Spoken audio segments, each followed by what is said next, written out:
Hello viewers, welcome to our lecture series on marketing management, and today I am going to tell you about the branding, its meaning and strategies. This is going to be part 1 of our lectures on branding, its meaning and what kind of strategies we are going to adopt in branding. That is something which we are going to discuss in today's lecture, and I will be telling you about what exactly we mean by the term branding, how it is defined, what are the conditions that support this entire strategy of branding and brand equity, how do we define brand equity, and when we talk about brand equity there is a name of Jean-Noel Kefferer which comes in front of us, and what are the different types of brands which come in front of us, and what are the branding strategies where we talk about at times flanker brands. What is this strategy called flanker brand, and private label brand, license brand, co-brand, multi-branding strategy.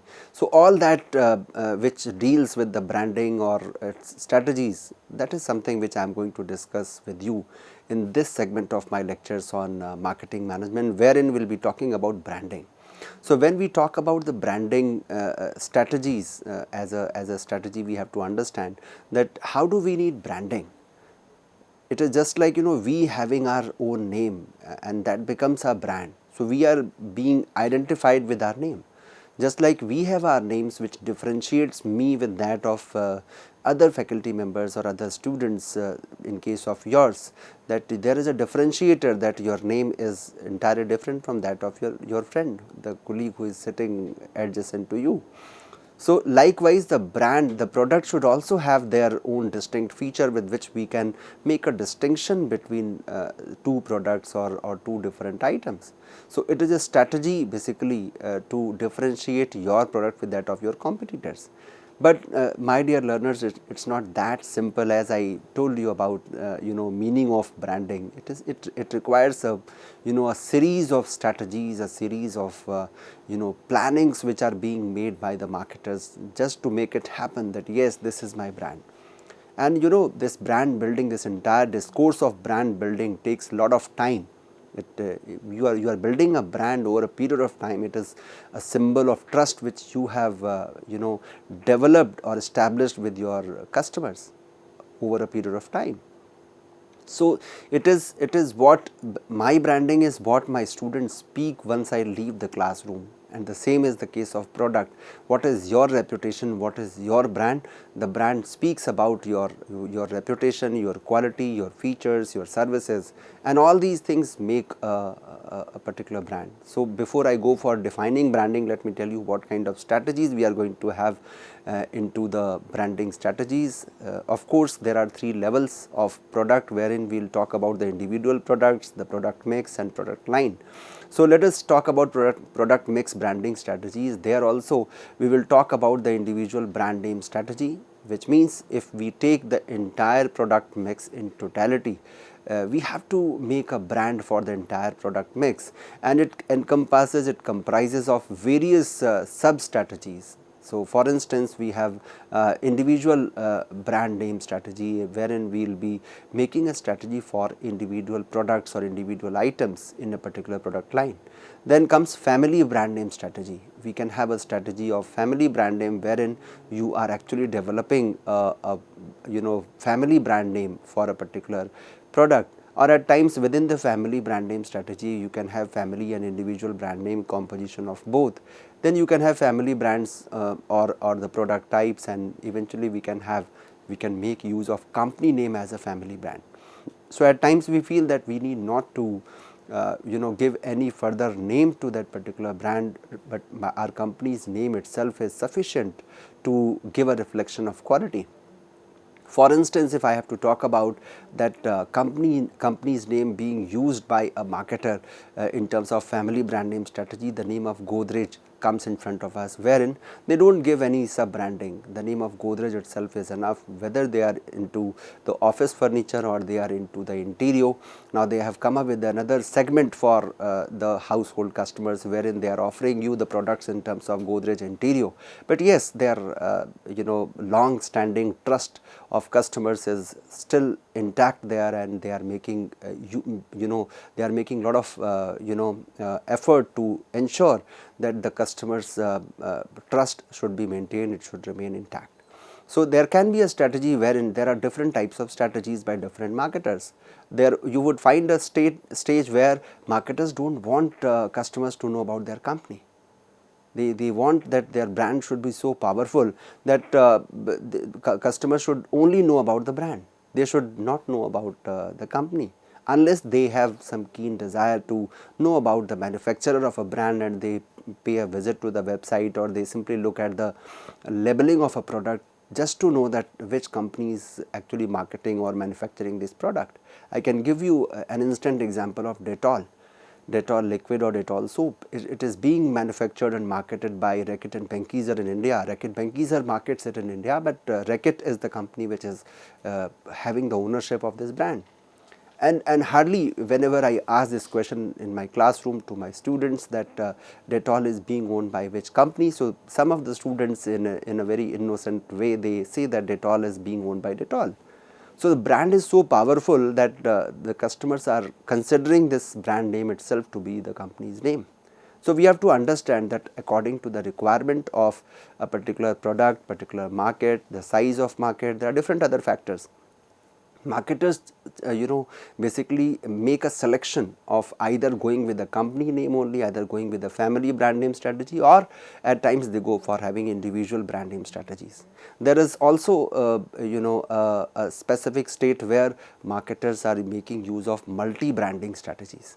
So in a single product line they have multiple products with different brand names. So that I will be telling you about the way company is going for line extension. So we have line extension, we have brand extension, we have multi branding. So what all strategies are there into this this very topic of branding, that is something which I will be presenting before you, just to have a better understanding of this entire discourse of a marketer, wherein marketer is trying to develop and build a strong brand which is going to be used for centuries. I would say nowadays marketers are not thinking about decades, they are thinking about centuries, and even after that, even beyond that. So let us first understand what exactly we mean by the term branding. How do we define this term branding? And whenever we have to give a definition, the name of American Marketing Association comes as a name, as an entity which has defined almost all the possible terms which is being used in the marketing. So here American Marketing Association defines brand as a name, term, sign, symbol or design, or a combination of all of them, which is intended to identify the goods or services of one seller or group of sellers and to differentiate them from those of their competitors.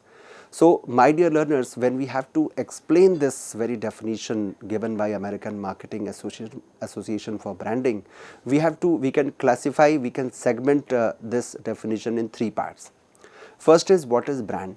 What is brand? So a brand can be a name, it can be a term, it can be a sign, symbol or design, or we can make use of combination of all of them. So for instance, if Tata has to talk about its brand, its logo, they are making use of its name, and there is also a symbol to indicate to give a reflection that this is a symbol of Tata. The same is the case of say Reliance. They do have their own symbol. Even if you talk about Godrej, that company, that brand itself has its own brand, which is a combination of, which is actually a name only. They are simply writing their name in a specific pattern. So it can be a name, it can be a term, it can be a sign, it can be a symbol or design, or some companies they make a combination of all these. And remember, my dear learners, when they are designing their own identity in terms of a logo or in terms of a pattern to to show it to their customers, their intention is what?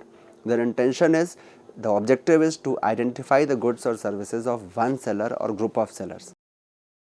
So your objective is to help customers in identifying that yes, this symbol is a reflection of this particular brand or this particular company. If we talk about Hindustan Unilever Limited, HUL is having its own, although in India it is using HUL, and globally it is having Unilever, and the HUL is having its own logo here. and that logo is a combination of many items with which they are dealing. There is a whole story behind that making of a brand. If you talk about the logo of Baskin and Robbins, they are making which is a leading seller of ice cream, and what they are doing, they have designed their logo in such a way that it speaks about the different flavors of ice cream they are offering. And if you look at that, the way it is written, Baskin and Robbins, in between you find 3 and 1, which is 31 variants of 31 flavors of its ice cream, and it is a combination of pink and blue, which talks about the male and female both. So likewise, every brand, every logo has its own, every symbol has its own story.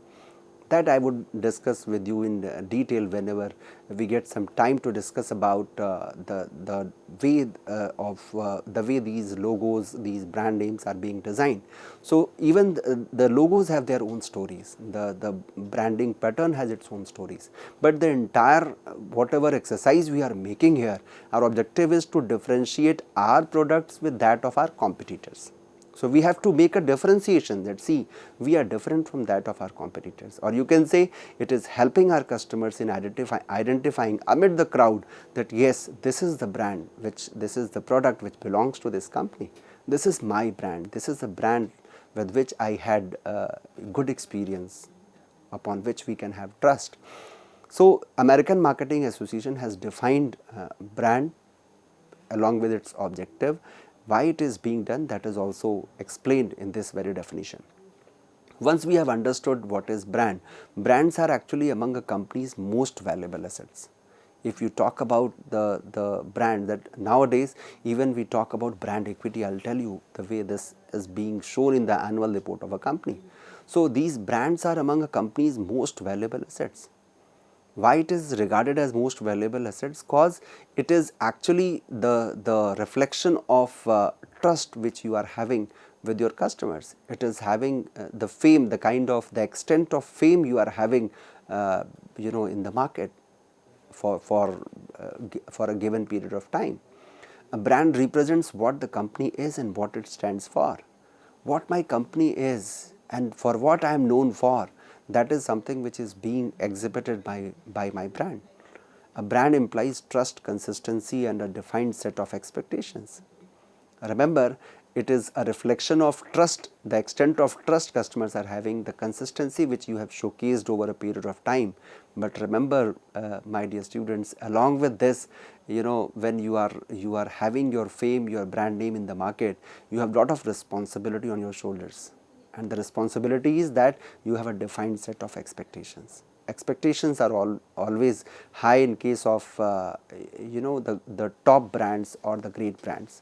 So higher the level of image you are enjoying, the greater is the responsibility you have on yourself. So you have to understand, you can't recuse yourself at any point of time. You can't recuse, whether it is in terms of services, or it is in terms of quality, or it is in terms of delivering consistently and constantly the best of your product or best of your brand. So the strongest brands, they own actually a place in the customer's mind and heart.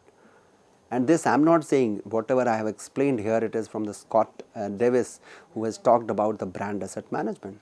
So we have to understand that brands are among the company's most valuable assets nowadays. And they are, and it is so valuable that now they have started doing the valuation. And that value of a brand in terms of rupees or dollar or whatever currency your your country is actually having into operations. So they are basically giving showing the value of that brand also, that this is the value of my brand, and that is in case of India, it is in crores. You would find the number of brands which are enjoying that state of brand equity. Now the question comes, what exactly is the advantage of brand names, or you can say at the top of it, what is the benefit of having a state of brand equity? Having said that I do have my own brand equity, what exactly I am willing to say, what exactly I am willing to communicate? So we have to understand, my dear learners, that if you are having your brand name, if your brand is having a state or a level or a kind of trust among the customers, you will find your task to be very easy. And the brand is basically a combination or culmination of your performance, it is a kind of your report card.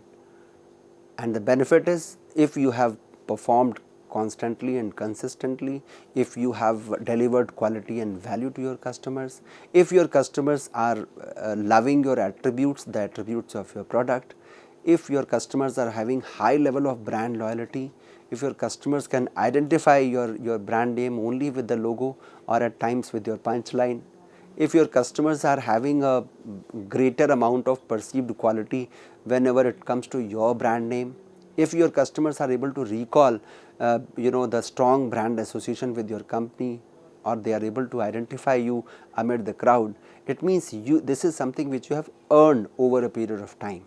And remember, my dear learners, branding cannot be done overnight. It takes time. It takes a lot of time, effort, and patience and perseverance to develop a brand. As you can understand that if you are offering, if you are delivering quality constantly and consistently, of course it is going to deliver. It is going to create an edge for you, an edge for your company, for your brand. And your customers will rest assured of the quality when it comes to your name. So, in this way you have now understood that why a company needs branding, why every company needs branding, even a person needs branding. A kind of reputation which I am having among my students, that is being developed or built up over a period of time. When we start our journey in the classroom, and after the end of the semester, whatever feedback my learners are giving to me, that is something you can call as my brand value as an individual, as a human being. Likewise, the products do have their own branding. So, whatever promises you have made while selling the product, if you could deliver them in a proper manner, then of course, if your performance equates with the expectations of the customers, the result is bound to be the customer satisfaction. And nowadays we talk about exceeding that expectation so that we can have delighted customers, so that we can ensure customers' delight. So, branding is the culmination of the trust, quality, value, consistency, attributes, identifiability, high brand loyalty, name awareness, perceived quality, and strong brand association, and many more. So, you name a feature, you name a quality of your product, your company, that is going to be included into the benefits of branding, that is going to be included into your branding, into your brand name. Now, conditions which are supporting branding, which are conducive to branding, what are those conditions which actually support branding? The first is, the first condition is the product is easy to identify. You can easily identify. If you go to automobile industry, by simply looking at the mark of the logo of that particular car, you can identify that this belongs to this particular company, that this car is belonging to this company. So, while driving in your car, when you look at the other cars on the streets, you can find that yes, this car belongs to this company. So, easily you can identify. Second is, the product is perceived to be the best value for price. If your brand is positively built up, your customers are going to perceive it to be the best value for their price. Quality and standards are easy to maintain for you also, and customers, you need not to communicate every time. You have to simply remind them that don't go by the gimmicks, trust the tested one, and customers are actually relying the tested one. Once they have tested the quality, then they actually make use of those experiences for long. And nowadays we talk about experiential marketing as well. Every time we get a new buzzword in the marketing, that is why we say marketing means staying relevant in the marketplace.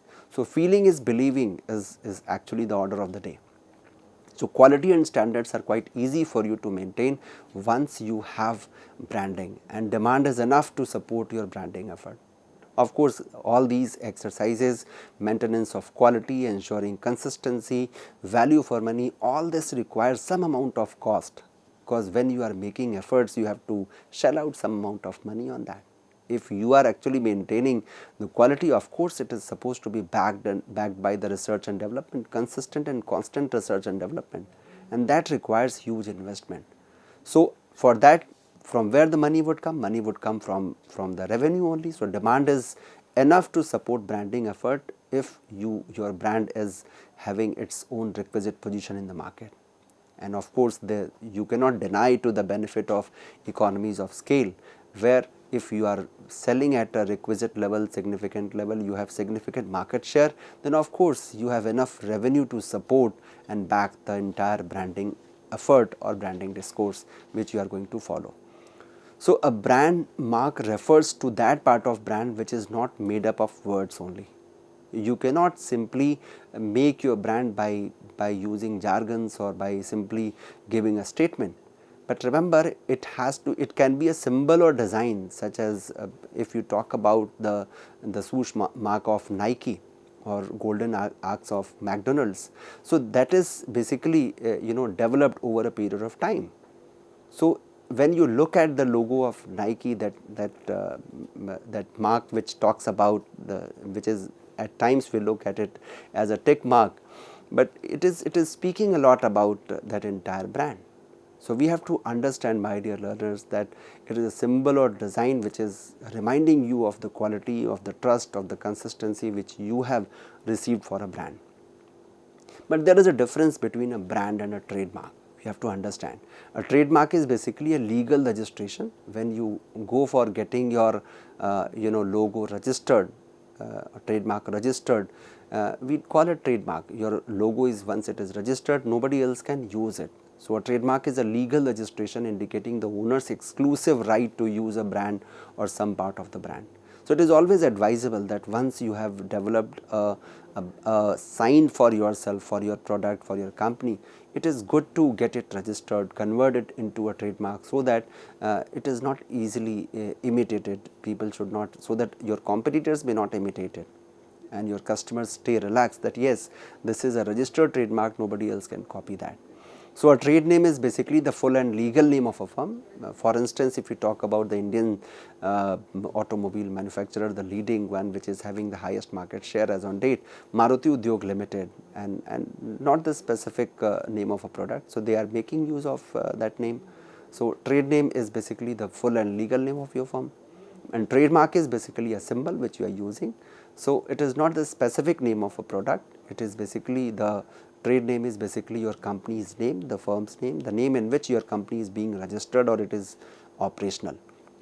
So there should not be any confusion between the term brand, trademark and trade name. So trade name is entirely different from that of trademark. Once your brand is getting registered, we call it trademark. Once that logo is registered, we call it trademark. Now, when we talk about branding, we cannot simply ignore the name of the leading branding guru called Jean-Noel Kefferer. According to Jean-Noel Kefferer, a brand is complex symbol and capable of conveying up to 6 dimensions or meanings. So if we believe Jean-Noel Kefferer and you look at any brand, it is capable of conveying at least 6 dimensions or 6 meanings. Now what are those meanings, what are those reflections, that we need to discuss here. Because now we have talked about how do we define branding, what is branding, what is the purpose of doing branding, and how it is being converted into trademark, how we are going to legally get it in our name, how we can have the ownership of it, exclusive ownership of it, so that nobody else can imitate or copy. So the first dimension is physique. The physique means the physical presence of a particular brand, the personality, the overall qualities, the culture of your organization, the relationship with which you are having with your customers. Of course, I am indicating towards the CRM which you are having, customer relationship management, wherein how much value you are offering to your customers' queries, to your customers' questions, reflection and self-image. So we have to understand that these are a minimum of 6 dimensions which is actually being conveyed by a particular brand. So be it the physique of a company, of your product, the personality, culture, the relationship, reflection, self image, and it is a combination of all that what you think about a particular brand name, a particular company, or a particular product.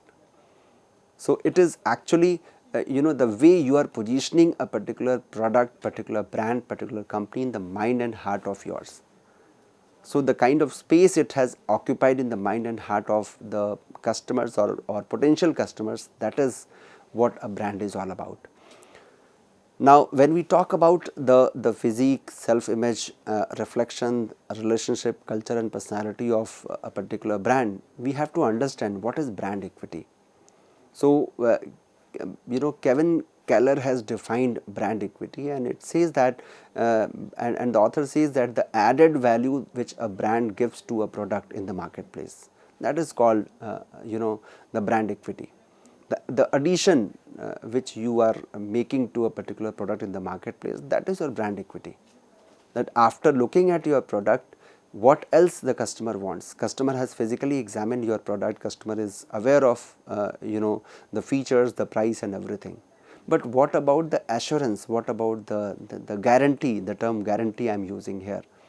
And here comes the role of brand equity, which is being added, which is a kind of added value. At times we visit to a shopkeeper and the shopkeeper says that, sir, this product belongs to, this is a new launch of this particular brand with which you had a great experience, and we do have that great experience with the brand. So rest assured, take this product, and it is something which is very much trustworthy, and you should trust it. So brand equity is basically the intangible value. It is just like goodwill of a company, reputation of a company, of a particular company or product, which is based on consumers' perception in the marketplace. So it is actually based on the way customers are perceiving you in the marketplace.